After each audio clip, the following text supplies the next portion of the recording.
If you're experiencing inconsistent brews, there may be coffee grounds stuck in your brewer's entrance and exit needles. In this video, we'll walk you through how to properly clean your brewer's needles as well as the K-Cup pod holder. The process is the same for all Keurig brewers and includes 7 easy steps that should take about 10 minutes to complete. Here's what you'll need: a large ceramic mug, a clean metal paper clip, and access to a sink. Your brewer should be turned off and unplugged. The needles are sharp, so please be careful when performing the following steps. Start by removing the pod holder from the brewer. Lift the handle.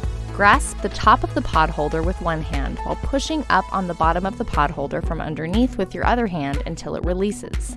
Remove the funnel from the pod holder by pulling on the sides until it detaches. Next, locate the tube on the underside of the pod holder. Straighten one side of your metal paper clip and insert it into the tube, moving it around to loosen any clogging and remove any particles. Since we have the pod already taken apart, it's a good time to give it a cleaning. Both the pod holder and funnel should be rinsed under running water, washing thoroughly to loosen and remove any particles. You're also cleaning the exit needle, which is sharp, so be mindful of your fingers. Once complete, you can set the pod holder and funnel aside. Now, let's clean the entrance needle. Lift the brewer handle and locate the entrance needle under the brewer head. Look closely and you'll see 2 holes in the needle which we'll need to clean. The entrance needle has a very sharp point, so please be careful.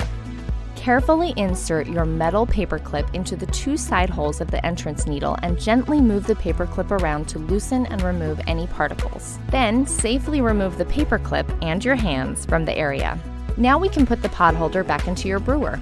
Use 2 hands to click the funnel back into the pod holder by aligning the side slots. Then align the pod holder tabs with the opening of your brewer, placing the 2 front tabs on the bottom and the single tab on top. Snap it into place by pushing down on the top rim while holding your brewer handle with the other hand. Place a mug on the drip tray. Lift and lower the handle completely and run 2 water-only brews using the largest cup size. Do not insert a K-Cup pod for this step. That's it! Your needles are now clean and you're ready to brew.